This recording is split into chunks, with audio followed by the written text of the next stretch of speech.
Episode opening സീനിൽ ഇപ്പൊ നമ്മുടെ ഹിറ്റാച്ചി അവനൊരു ഗനിയനായി മാറിയിരിക്കുകയാണ്. സാസുവിക്കാണെങ്കിൽ അത് കണ്ട് ഭയങ്കര സന്തോഷാവും. പക്ഷെ ഹിറ്റാച്ചിയുടെ മനസ്സിൽ അപ്പോഴും എന്തൊക്കെയോ ചില കാര്യങ്ങൾ അങ്ങനെ കൺഫ്യൂഷൻ ആക്കിക്കൊണ്ടേയിരിക്കുകയാണ്. അവിടുന്ന് അങ്ങനെ കട്ട് ചെയ്ത് ഹിറ്റാച്ചി അവനവന്റെ പപ്പയെ കാണാൻ പപ്പ വർക്ക് ചെയ്യുന്ന പോലീസ് സ്റ്റേഷന്റെ അടുത്തേക്ക് വരും. പപ്പയെ കണ്ട ഉടനെ ഓടിപ്പോയി അവൻ പപ്പയെ കെട്ടിപ്പിടിക്കും. ഹിറ്റാച്ചിയെ കാണുമ്പോൾ തന്നെ അവന്റെ പപ്പ പറയും, നമ്മളിപ്പോ കണ്ടിട്ട് ഒരുപാട് കാലായല്ലേ. അതിനെ ഹിറ്റാച്ചി പറയും, അതെ പപ്പ, പക്ഷെ എനിക്ക് ഇപ്പൊ ഒരുപാട് നല്ല മിഷൻസ് ഒക്കെ കിട്ടുന്നുണ്ട്. സോ എന്റെ എബിലിറ്റി അത് നല്ല രീതിയിൽ കൂടുന്നുണ്ട്. അതിന് പപ്പ പറയും, എനിക്കതിൽ സന്തോഷം മാത്രമേ ഉള്ളൂ. നിന്റെ എബിലിറ്റി അത് കൂടണം. അതിനുശേഷം നമുക്ക് ഒരുപാട് കാര്യങ്ങൾ ചെയ്യാനുണ്ട്. ആ 9 ടൈലിന്റെ അറ്റാക്ക് അത് കഴിഞ്ഞിട്ട് ഇന്നേക്ക് 1 വർഷം കഴിഞ്ഞു. അതിനുശേഷമാണ് ലീഫ് വില്ലേജിൽ നിന്ന് ഗ്രാമത്തിന്റെ തലപ്പത്തിരിക്കുന്നവര് ഈ ഒരു മൂലയിലേക്ക് നമ്മളെ തള്ളിവിട്ടത്. സോ ഇതുപോലുള്ള എല്ലാ കാര്യങ്ങളും നീ മനസ്സിലാക്കി വെക്കണം. എന്തെങ്കിലും ഒരിക്കൽ നമുക്ക് പ്രതികരിക്കേണ്ടതായിട്ട് വരും. തീർച്ചയായും നമുക്ക് വേണ്ടി നമ്മൾ തന്നെ പ്രതികരിക്കേണ്ട സമയം വരും. ഹിറ്റാച്ചിക്കാണെങ്കിൽ അവന്റെ പപ്പ പറയുന്നത് തീരെ ഇഷ്ടാവില്ല. അവൻ ദൂരത്ത് എന്തോ ഒരു കാര്യം ഇപ്പൊ പപ്പയ്ക്ക് കാണിച്ചു കൊടുക്കും. എന്നിട്ട് എന്തൊക്കെയോ പറഞ്ഞ് പപ്പയുടെ ശ്രദ്ധ തെറ്റിക്കും. ഹിറ്റാച്ചി അവൻ പതിയെ ചുറ്റും നോക്കും. ഉച്ചിയ ക്ലാനിലുള്ള എല്ലാവരും ഹിറ്റാച്ചിയുടെ പപ്പയെ നോക്കി വളരെ ബഹുമാനത്തോടു കൂടെ കൈ കൂപ്പി നിൽക്കും. ഹിറ്റാച്ചി പറയും, എനിക്ക് പപ്പയെ ഓർത്ത് ഭയങ്കര അഭിമാനമാണ്. പപ്പയുടെ മകനെ ജനിക്കാൻ കഴിഞ്ഞതിൽ ഞാൻ ഭയങ്കര പ്രൗഡാണ്. കാരണം പപ്പയാണ് നമ്മുടെ ക്ലാനിൽ വെച്ച് ഏറ്റവും പ്രധാനി. അത് കേൾക്കുമ്പോൾ അവന്റെ പപ്പയ്ക്കും ഒരുപാട് സന്തോഷാവും. അവർ ഫുഡ് കഴിക്കാൻ റെസ്റ്റോറൻറ്റിലേക്ക് വരും. പക്ഷെ ഓൾറെഡി അവിടുത്തെ ഫുഡൊക്കെ തീർന്ന് ഹോട്ടൽ ക്ലോസ് ആയിരിക്കും. അങ്ങനെ നിരാശനായി ഹിറ്റാച്ചിയും പപ്പയും മടങ്ങുമ്പോഴായിരിക്കും ഹിറ്റാച്ചിയുടെ ഗേൾ ഫ്രണ്ട് അവന്റെ അടുത്തേക്ക് വരിക. അവിടുന്ന് അങ്ങനെ ബ്ലാക്ക് ഔട്ട് ചെയ്ത ഹിറ്റാച്ചിയും അവന്റെ ഗേൾ ഫ്രണ്ടും അവർ രണ്ടുപേരും ഒരു ബ്രിഡ്ജിന്റെ അടുത്ത് പോയിരിക്കും. അവള് പറയും, ഞാൻ നിന്നെ കൺഗ്രാജുലേറ്റ് ചെയ്യാനാണ് നിന്റെ അടുത്തേക്ക് വന്നത്. നീ ഇത്രയും പെട്ടെന്ന് ഒരു കെനീനായി തീരുമെന്ന് ഞാൻ ഒരിക്കലും പ്രതീക്ഷിച്ചില്ല. സോ നിനക്ക് ഗിഫ്റ്റ് ആയിട്ടാണ് ഞാൻ ഈ ചോക്ലേറ്റ്സ് അത് നിനക്ക് കൊണ്ടുവന്നെന്ന് പറഞ്ഞ് അവളത് ഹിറ്റാച്ചിക്ക് നേരെ നീട്ടും. ആ ഒരു ചോക്ലേറ്റ് കാണുമ്പോൾ തന്നെ ഹിറ്റാച്ചിയുടെ കൺട്രോൾ പോവും. കാരണം അവനത് ഒരുപാട് ഇഷ്ടമാണ്. അങ്ങനെ അവർ രണ്ടുപേരും ഒരുപാട് സന്തോഷത്തോടു കൂടെ കളിച്ചും ചിരിച്ചും കൊഞ്ചിയും കുറുവിയൊക്കെ ആ ചോക്ലേറ്റ്സ് അതൊന്നൊന്നായിട്ട് കഴിച്ചു തീർക്കാനായിട്ട് തുടങ്ങും. അപ്പൊ അവള് വീണ്ടും ഹിറ്റാച്ചിയോട് ചോദിക്കും, നിനക്ക് വേറെന്തെങ്കിലും എന്നിൽ നിന്ന് വേണോ? അത് കേൾക്കുമ്പോ ഹിറ്റാച്ചിക്ക് കുറച്ച് നാണാവും. അവനിപ്പോ അവളുടെ കണ്ണിൽ നോക്കി പറയും, ഞാൻ എന്ത് ചോദിച്ചാലും നീ തരോ? അത് കേട്ട് അവൾ തല താഴ്ത്തും. അതുമാത്രം എന്നെ കൊണ്ട് തരാനാവില്ല. അങ്ങനെ പ്രണയമഞ്ജരിയിൽ അവർ നീരാടിക്കൊണ്ടിരിക്കുമ്പോഴായിരിക്കും ഏതോ ഒരുത്തൻ ഇപ്പൊ ഹിറ്റാച്ചിയുടെ അടുത്തേക്ക് വരിക.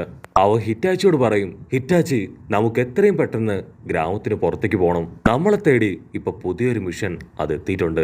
അത് കേൾക്കേണ്ട താമസം അവളോട് ടാറ്റാ ബൈ ബൈ ഒക്കെ പറഞ്ഞ് ഹിറ്റാച്ചി അവനെയും കൂട്ടി ഇപ്പൊ ഗ്രാമത്തിന് പുറത്തേക്ക് പോവും. അവര് മീറ്റ് ചെയ്യാൻ പോകുന്നത് ആ പൂച്ചകളുടെ ഒക്കെ കിങ് ആയ ആ ഗ്രാൻഡ് മേയുടെ അടുത്താണ്. ഗ്രാൻഡ് മേയെ കണ്ട ശേഷം ഇപ്പൊ ഹിറ്റാച്ചി ഒരുപാട് സന്തോഷമായി അവരോട് സംസാരിച്ചുകൊണ്ടിരിക്കുകയാണ്. ഗ്രാൻഡ് പറയും, എനിക്കിപ്പോ നിങ്ങളുടെ ഒരു സഹായം വേണം. എന്റെ ഒരു നിഞ്ച ക്യാറ്റിനെ എനിക്ക് നഷ്ടപ്പെട്ടു. അതിപ്പോ വലിയൊരു ഗുഹയിലാണുള്ളത്. സോ ദയവ് ചെയ്ത് അതിനെ എനിക്ക് പിടിച്ചു തരണം. ആ ഒരു മിഷൻ കേട്ട് ഹിറ്റാച്ചിയുടെ ടീമിലുള്ളവര് വണ്ടറടിക്കും. അവര് ഹിറ്റാച്ചിയോട് പറയും, ഞങ്ങളെ കൊണ്ട് പറ്റില്ല, ഞങ്ങൾ ഒരിക്കലും ഇത്രയും സില്ലി കേസൊന്നും ഏറ്റെടുക്കാറില്ല. പക്ഷെ ഹിറ്റാച്ചി ആണെങ്കിൽ അത് ഏറ്റെടുക്കാൻ തയ്യാറാവും. ആ ഗ്രാൻഡ്മ കൊടുക്കുന്ന ഒരു നിഞ്ച ടൂള് അതൊക്കെ തലയിലെടുത്ത് വെച്ച് ക്യാറ്റിനെ പിടിക്കാൻ നമ്മുടെ ചെക്കൻ തയ്യാറായി കഴിഞ്ഞു. അത് കണ്ട് ഹിനാരിയും അതേ ടൂളെടുത്ത് തലയിൽ വെക്കും. എന്നിട്ട് അവിടെയുള്ള പൂച്ചകളെയൊക്കെ ഒരു പ്രത്യേക ടൂൾ ഉപയോഗിച്ച് കളിപ്പിച്ചുകൊണ്ടിരിക്കും. അവിടുന്ന് അങ്ങനെ കട്ട് ചെയ്ത അവരുടെ ടീം അവരാ നാട് മുഴുവൻ കയറി ഇറങ്ങി എല്ലാ സ്ഥലങ്ങളിലും അന്വേഷിച്ച് ഒടുവില് റെസ്റ്റോറന്റിലുള്ള ഒരു ഭീമൻ പൂച്ചയെ കണ്ടുമുട്ടും. അവനിലൂടെ അവരന്വേഷിക്കുന്ന ആ ഗ്രാൻഡ്മയുടെ പൂച്ച അതെവിടെയുണ്ടെന്ന് അവര് മനസ്സിലാക്കും.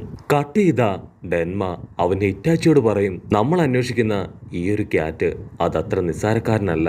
കാരണം നമ്മൾ ഇത്രയും നാൾ അന്വേഷിച്ചിട്ട് ഇപ്പോഴാണ് അതിനെക്കുറിച്ച് എന്തെങ്കിലും ഒരു ഇൻഫർമേഷൻ കളക്ട് ചെയ്യാൻ കഴിഞ്ഞത്. അതുമാത്രമല്ല, എന്റെ പപ്പയ്ക്ക് വലിയൊരു അസുഖം പിടിപെട്ടിരിക്കുകയാണ്.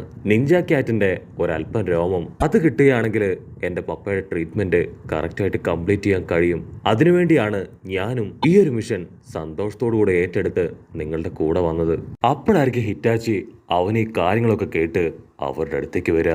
ഹിറ്റാച്ചി ഉടനെ അവന്റെ ടീംമേറ്റ്സിനോട് പറയും, ആ ഒരു ക്യാറ്റിന്റെ ലൊക്കേഷൻ അത് കറക്റ്റായിട്ട് കണ്ടുപിടിച്ചു. നമുക്ക് എത്രയും പെട്ടെന്ന് അവിടേക്ക് പോയി അതിനെ പിടിച്ച് ഗ്രാൻഡ്മയെ ഏൽപ്പിക്കണം. അത് കേൾക്കേണ്ട താമസം അവരെല്ലാവരും റെഡിയായി. ഇപ്പൊ ആ പൂച്ച അത് ഒളിച്ചിരിക്കുന്ന അതിന്റെ ഹൈഡ് ഔട്ടിലേക്ക് വരും. കട്ട് ചെയ്താ ഇവിടെ നമ്മുടെ പൂച്ച അവൻ നല്ല സുഖമായിട്ട് അങ്ങനെ വെള്ളമൊക്കെ അടിച്ച് ഹായായിട്ട് കിടക്കുകയാണ്. പൂച്ചച്ചക്കനാണെങ്കിൽ ഇതുവരെ ഒരു പൂച്ചപ്പെണ്ണ് പോലും ലൈനായിട്ട് സെറ്റായില്ല. അവൻ അതിന്റെ വിഷമത്തിലാണ് വെള്ളമൊക്കെ അടിച്ച് മാനസമയന പാട്ടൊക്കെ പാടി അങ്ങനെ കിടക്കുക. അപ്പൊ അവിടുന്ന് അങ്ങനെ സൂം ഔട്ട് ചെയ്ത അവന്റെ ഡോറിന് മുൻപിൽ ഇപ്പൊ നമ്മുടെ ആൾക്കാര് അവരാണെങ്കിൽ ആ പൂച്ചയെ സ്കെച്ചിട്ട് അങ്ങനെ നിൽക്കുകയാണ്. ഉടനെ ഹിനാരി അവൻ പറയും, ആ പൂച്ചയ്ക്ക് ഗേൾ ഫ്രണ്ട്സ് ആരും സെറ്റായിട്ടില്ല. അതിന്റെ സങ്കടത്തിലാണ് അതങ്ങനെ ഒറ്റപ്പെട്ട് വെള്ളമൊക്കെ അടിച്ച് അവിടെ ജീവിക്കുന്നത്. ഉടനെ സെൻസായി പറയും, ഞാനിപ്പോ ആ പൂച്ചയുടെ അടുത്തേക്ക് പോവാണ്. ഈ ഒരു ഹെഡ് ബാൻഡ് അത് ഞാൻ വെച്ചതുകൊണ്ട് തന്നെ അതിനെന്നെയും ഒരു പൂച്ചയായിട്ട് മാത്രമേ കാണാൻ കഴിയൂ. അങ്ങനെ സെൻസായി ആള് പൂച്ചയെ പോലെ വമ്പൻ ആക്ഷനൊക്കെ ഇട്ട് ഇപ്പൊ ആ പൂച്ചയുടെ അടുത്തേക്ക് ചെല്ലും. സെൻസായി ചോദിക്കും, ഓ നിനക്ക് ഗേൾ ഫ്രണ്ട് ആരും സെറ്റായിട്ടില്ലല്ലേ? അതിന്റെ വിഷമത്തിലല്ലേ നീ വെള്ളം അടിക്കുന്നേ? അതിന് നിഞ്ച ക്യാറ്റ് പറയും, അതെ എനിക്കിതുവരെ ഒരുത്തിയെ പോലും സെറ്റായിട്ടില്ല. നിന്നെ കണ്ട നീയും സിംഗിൾ ആണെന്ന് തോന്നുമല്ലോ, എന്തായാലും കുഴപ്പമില്ല, എനിക്കൊരു കമ്പനി തായോന്ന് പറഞ്ഞ് നിഞ്ച ക്യാറ്റ് അവനും ഇപ്പൊ ലിക്കറൊക്കെ കൊടുക്കാനായിട്ട് തുടങ്ങും. സെൻസായി നൈസായിട്ട് അതിനെ കാര്യങ്ങളൊക്കെ പറഞ്ഞ് മാനിപ്പുലേറ്റ് ചെയ്ത് പിടിക്കാനായിട്ട് ട്രൈ ചെയ്യും. പക്ഷെ കാര്യം പിടികിട്ടിയ പൂച്ച അങ്ങനെ എടുത്തു ചാടി സെൻസയുടെ മുഖത്ത് തന്നെ ആഞ്ഞൊരു ചവിട്ട്. ആ ഒരു അടികെട്ടി സെൻസായി തെറിച്ചു വീഴും. പൂച്ചയാണെങ്കിൽ അവിടുന്ന് എങ്ങോട്ട് ഓടും. ഇത് കണ്ട നമ്മുടെ ആൾക്കാര് ഇപ്പൊ ഓരോ ഭാഗത്തേക്ക് അറഞ്ചം പുറഞ്ചം ഓടി ആ പൂച്ചയെ പിടിക്കാനായിട്ട് ആരംഭിക്കും. ആ പൂച്ചയെ പിടിക്കാനുള്ള ശ്രമങ്ങൾ ആരംഭിക്കും. വെന്മ പറയും, ഉറപ്പായിട്ടും അതിനെ ഞാൻ തന്നെ പിടിക്കും, എന്നിട്ട് ആ ഒരു ക്രെഡിറ്റ് ഞാൻ ആർക്കും വിട്ടു കൊടുക്കില്ല. വെന്മ ഓടി ഓടി ആ പൂച്ചയുടെ തൊട്ടടുത്തെത്തും. പക്ഷെ നൈസായിട്ട് അതൊരു ബോക്സ് വെന്മയുടെ തലയിലേക്ക് തള്ളിയിടും. ബോക്സ് തലയിൽ വീണ് കിളി പോയി വെന്മ വീണ് കിടക്കും. അടുത്തതായിട്ട് ഹിനാരി അവനിപ്പോ ആ പൂച്ചയുടെ നേർക്ക് എടുത്തു ചാടും. പക്ഷെ ആ പൂച്ച അച്ചറം പൊച്ചറം അവനെ മാന്തിയും കടിച്ചും അവിടുന്ന് മുൻപോട്ട് ഓടും. ഹിറ്റാച്ചി ആണെങ്കിൽ ആ പൂച്ചയുടെ പിന്നാലെ ഓടി ഒരുപാട് കത്തികള് അതിന്റെ നേരെ അറഞ്ചം പുറഞ്ചം വലിച്ചെറിയും. പൂച്ച ഓരോ കത്തികളിൽ നിന്നും രക്ഷപ്പെട്ടു പോയിക്കൊണ്ടേയിരിക്കും. പക്ഷെ അവസാനം ഒരു കത്തി അതിന്റെ മീശ അത് കട്ട് ചെയ്ത് കളയും. അതിലാ പൂച്ചയുടെ കൺട്രോൾ പോയി അത് കറക്റ്റായിട്ട് ഹിറ്റാച്ചിയുടെ കയ്യിലേക്ക് വന്ന് വീഴും. അപ്പോഴായിരിക്കും ഗെന്മ അവൻ ആ പൂച്ചയുടെ രോമം അത് താഴേക്ക് വീഴുന്നത് കാണുക. അവനത് കറക്റ്റായിട്ട് ക്യാച്ച് ചെയ്ത് അത് സേഫായി അവന്റെ പോക്കറ്റിൽ വെക്കും. അവിടുന്ന് അങ്ങനെ ബ്ലാക്ക് ഔട്ട് ചെയ്ത ഹിറ്റാച്ചിയും ടീമും സേഫ് ആയിട്ട് ആ പൂച്ചയെ അതിന്റെ പാരന്റ്സിനെ ഏൽപ്പിക്കും. ഗ്രാൻഡ് പറയും, താങ്ക് യു സോ മച്ച്, നിങ്ങൾ കറക്റ്റായിട്ട് ഞാൻ തന്ന മിഷൻ സ്കിൽഫുള്ളോടുകൂടെ കംപ്ലീറ്റ് ചെയ്തു. ഗ്രാൻഡ് പറയും, നിങ്ങൾ ചെയ്തതൊക്കെ നല്ല കാര്യമാണ്, പക്ഷെ അവന്റെ മീശ അത് കാണാനില്ല. ഹിറ്റാച്ചി പറയും, ഐ എം സോറി, ആ ഫൈറ്റിനിടയിൽ അവന്റെ മീശ അത് കട്ടായി പോയി. ഗ്രാൻഡ് വീണ്ടും ചോദിക്കും, എങ്ങനെയെങ്കിലും ആ മീശ അത് കിട്ടാൻ എന്തെങ്കിലും ചാൻസ് ഉണ്ടോ? ഹിറ്റാച്ചി പറയും, അയ്യോ ഇല്ല, അത് കാറ്റത്ത് എവിടേക്കോ പാറിപ്പോയി. അപ്പൊ അവിടുന്ന് അങ്ങനെ സൂം ചെയ്ത് ഗെന്മയെ കാണിക്കും. അവനാണെങ്കിൽ ഒന്നും അറിയാത്ത പോലെ അങ്ങനെ നിൽക്കുകയാണ്. അവിടുന്ന് അങ്ങനെ ബ്ലാക്ക് ഔട്ട് ചെയ്ത് നമ്മുടെ ആൾക്കാരെല്ലാവരും ഇപ്പൊ തിരികെ ഗ്രാമത്തിലേക്ക് പോവാണ്. ഹിനാരി ആണെങ്കിൽ ഇപ്പൊ ഗെന്മയോട് പറയും, ഹിറ്റാച്ചി അവൻ കാരണമാണ് ആ പൂച്ചയുടെ രോമം നിനക്ക് കിട്ടിയത്. അവൻ ശരിക്കും നിന്റെ ഒരു നല്ല ഫ്രണ്ടാണ്. അതിന് ഗെന്മ പറയും, ഒരിക്കലും അല്ല, എനിക്കവനെ തീരെ ഇഷ്ടമല്ല. അത് കേട്ട് ഹിറ്റാച്ചിക്ക് കാലി കയറി ഇപ്പൊ ഗെന്മ ഇടിക്കും. ഗെന്മയാണെങ്കിൽ തിരിച്ച് ഹിറ്റാച്ചി ഇടിക്കും. അത് കണ്ട ഹിനാരി അവര് രണ്ടുപേരെയും ദൂരേക്ക് ഇടിച്ച് തെറിപ്പിക്കും. നിർത്തണടാ നിങ്ങൾ, സ്റ്റോപ്പ് ദ ഫക്ക്, നമ്മൾ എല്ലാവരും ഒരേ ടീമാണ്, ഒന്നിച്ച് നിൽക്കേണ്ടവരാണ്, ആ കാര്യം ഒരിക്കലും നിങ്ങൾ മറക്കാനായിട്ട് പാടില്ല. അവിടുന്ന് അങ്ങനെ കട്ട് ചെയ്ത സാസുകയും ഹിറ്റാച്ചിയും അവർ രണ്ടുപേരും ഇപ്പൊ വീട്ടിലിരുന്ന് കളിച്ചുകൊണ്ടിരിക്കുകയാണ്. സാസുകയാണെങ്കിൽ ആ പൂച്ചയുടെ ബാൻഡൊക്കെ വെച്ച് ഹിറ്റാച്ചിയുടെ അടുത്ത് പൂച്ചയെ പോലെ ആക്ട് ഒക്കെ ചെയ്ത് അങ്ങനെ നിൽക്കും. ഹിറ്റാച്ചിക്കാണെങ്കിൽ അതുകൊണ്ട് ഒത്തിരി സന്തോഷം തോന്നും. മാത്രമല്ല അവന്റെ ഫ്രണ്ട്സുകളെ കുറിച്ച് ഓർത്തും ഒരുപാട് അഭിമാനം തോന്നും. കാരണം മറ്റുള്ള ക്ലാനുകളിലുള്ള ഒരുപാട് സ്റ്റുഡൻസ് ഇപ്പൊ അവന്റെ നല്ല ഫ്രണ്ട്സാണ്.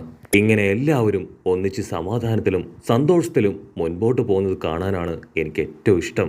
അപ്പൊ അവിടുന്ന് അങ്ങനെ ബ്ലാക്ക് ഔട്ട് ചെയ്ത് അവനിപ്പോ ഒരു മിഷനെ കുറിച്ച് ആലോചിക്കും. ആ ഒരു മിഷനിൽ ഡെന്മയും ഹിറ്റാച്ചിയും അവർ രണ്ടുപേരും അങ്ങനെ നിൽക്കുകയാണ്. അവരുടെ ഓപ്പോസിറ്റ് ആയിട്ട് സാക്ഷാൽ ഒബീട്ടോ അടുത്ത സെക്കൻഡ് ഗെൻമയെ വെട്ടി വീശി കൊന്നു കളയാണ്. അത് കണ്ട് ഹിറ്റാച്ചി അവനങ്ങനെ ഫ്രീസായിട്ട് നിൽക്കും. അവിടുന്ന് അങ്ങനെ ബ്ലാക്ക് ഔട്ട് ചെയ്ത ഇപ്പൊ ഹിറ്റാച്ചിയെ കാണിക്കും. ഹിറ്റാച്ചി ആണെങ്കിൽ കരഞ്ഞു കൊണ്ടേയിരിക്കുകയാണ്. അതിനുശേഷം അവൻ സാസുകയെ കെട്ടിപ്പിടിക്കും. ഞാൻ ഒരുപാട് സ്നേഹിക്കുന്നവരെ വിട്ടുപിരിയുമ്പോഴുള്ള വേദന അത് കറക്റ്റായിട്ട് മനസ്സിലാക്കുന്നത്. ശരി, ഇങ്ങനെ അവേക്കനായി അവനങ്ങനെ കരയുന്നതോട് കൂടെ ഈ ഒരു എപ്പിസോഡും അവസാനിക്കുന്നു. എപ്പിസോഡ് ഇഷ്ടപ്പെടുകയാണെങ്കിൽ തീർച്ചയായിട്ടും ലൈക്ക് ചെയ്യാനും കമന്റ് ചെയ്യാനും ഷെയർ ചെയ്യാനും മറക്കല്ലേ. അടുത്തൊരു അടിപൊളി എപ്പിസോഡുമായിട്ട് കാണുന്നവരെ it's me with Mallu episode.